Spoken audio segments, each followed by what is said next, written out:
Hello girls. आज हम क्रांतिकारी आंदोलन पर चर्चा करेंगे। यह chapter Indian national movement and constitutional development अर्थात भारतीय राष्ट्रीय आंदोलन और संवैधानिक विकास के तहत बीए सेमेस्टर 2 CC 3 में है।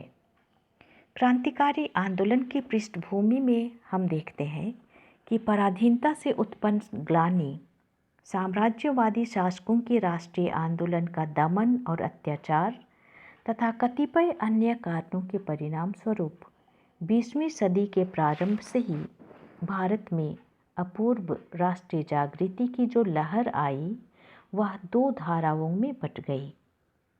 एक उग्रवादी राष्ट्रवाद की विचारधारा जो निष्क्रिय प्रतिरोध के सिद्धांत के आधार पर ब्रिटिश शासन के विरुद्ध शांतिपूर्ण संघर्ष करना चाहती थी, तो दूसरी ओर नवयुवकों का एक ऐसा वर्ग था जो शांतिपूर्ण संघर्ष की नीति में बिल्कुल विश्वास नहीं करता था। वह समझता था कि अंग्रेजों को केवल बल प्रयोग, हिंसा एवं सशस्त्र विद्रोह से ही भारत से बाहर खदेड़ा जा सकता है। युवकों के इस वर्ग को ही आतंकवादी अथवा क्रांतिकारी कहा जा सकता था। बंगाल विभाजन के बाद इस विचारधारा को जबरदस्त प्रश्रय मिला और देश के अंदर कई आतंकवादी और विद्रोही संगठन पैदा हो गए। वैसे तो इस आंदोलन की शुरुआत महाराष्ट्र में हुई, परंतु इसका प्रमुख केंद्र बंगाल ही रहा। बंगाल में इसको संगठित करने का श्रेय अरविंद घोष के छोटे भाई वरेंद्र कुमार घोष और स्वामी विवेकानंद के छोटे भाई भूपेंद्र दत्त को था। उन्होंने युगांतर और संध्या नामक पत्रों द्वारा इस विचारधारा का खूब प्रचार किया।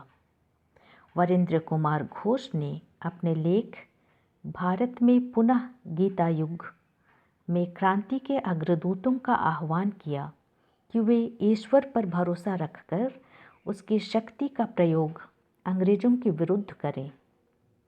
कलकत्ता के युगांतर ने लिखा कि इन्वर्टेड कॉमास में गुलाम समाज का मान क्रांति में है।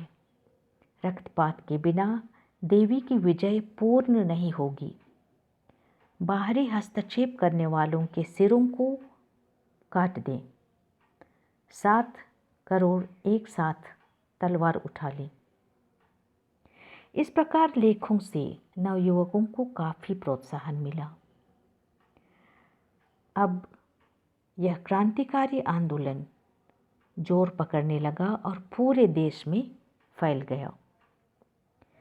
अब हम देखते हैं कि क्रांतिकारी आंदोलन के उदय के कौन कौन से कारण थे। यद्यपि भारतीय राजनीति के आतंकवादी और क्रांतिकारी आंदोलनों के उदय के प्रायः वे ही कारण थे जिनसे उग्रवाद का उदय हुआ था, फिर भी तत्कालीन परिस्थितियों में कुछ ऐसे कारण विद्यमान थे जिन्होंने इस आंदोलन को विशेष रूप से प्रोत्साहित किया।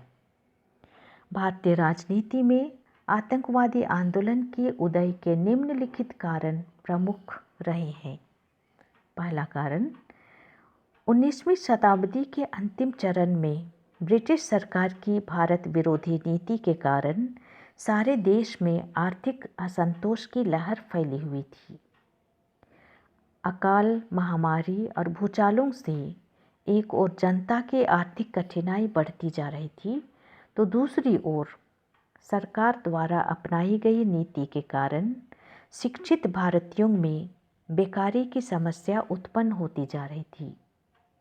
इसके निराकरण के लिए नवयुवकों ने क्रांतिकारी मार्ग को अपनाना ही उचित समझा। दूसरा कारण, सर वैलेंटाइन शिरोल के अनुसार इन्वर्टेड कॉमास में आतंकवादी आंदोलन का उदय पाश्चात्य सभ्यता और संस्कृति के विरुद्ध कट्टरपंथी ब्राह्मणों की प्रतिक्रिया के रूप में हुआ। कट्टरपंथी ब्राह्मण अंग्रेजों को ग्लेच समझते थे और शक्ति के द्वारा उनका अंत करना चाहते थे। तीसरा कारण, भारत में आतंकवादी आंदोलन का उदय सरकार की दमनकारी प्रतिक्रियावादी नीति का स्वाभाविक परिणाम था।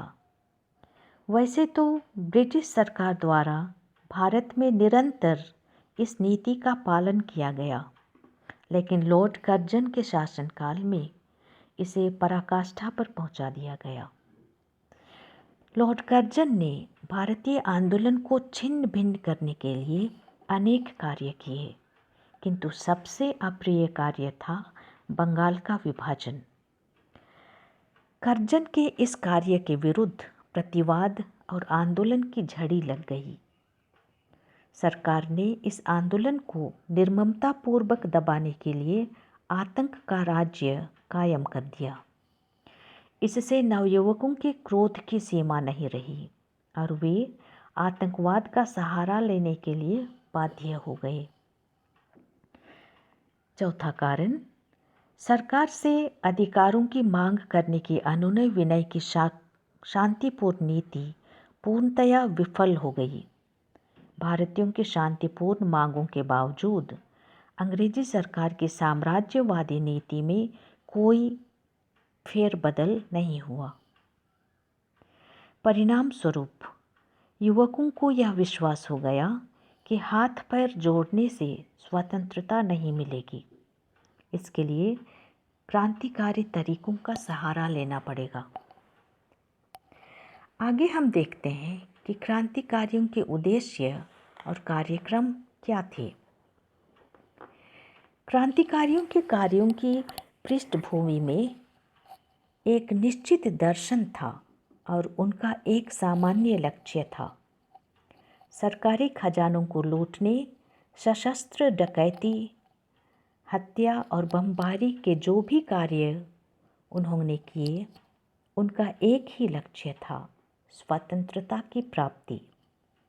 उनका विश्वास था कि अंग्रेजी शासन पाशविक बल पर स्थित है और पाशविक बल का प्रयोग करके ही उनका अंत किया जा सकता है। इसीलिए वे ब्रिटिश शासन को हिंसात्मक तरीकों से निर्मूल करना चाहते थे। उनका विश्वास था कि जो लक्ष्य नैतिक बातों से संभव नहीं है, उसको गोली और पिस्तौल से संभव बनाया जा सकता है। उनका संदेश था, इन्वर्टेड कॉमास में, तलवार हाथ में लो और सरकार को मिटा दो। उनकी कार्य प्रणाली के अंतर्गत निम्नलिखित बातें शामिल थी।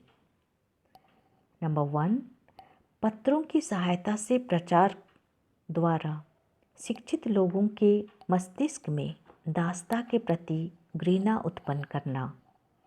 नंबर 2, संगीत, नाटक एवं साहित्य के द्वारा बेकारी और भूख से त्रस्त लोगों को निडर बनाकर उनमें मातृभूमि एवं स्वतंत्रता के लिए प्रेम भरना।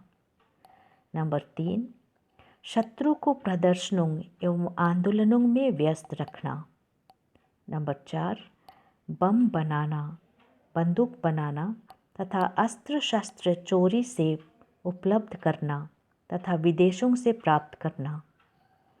नंबर 5, चंदा, दान तथा राजनीतिक डकैतियों के द्वारा व्यय के लिए धन का प्रबंध करना आदि। आज के लिए इतना ही गर्ल्स। Thank you.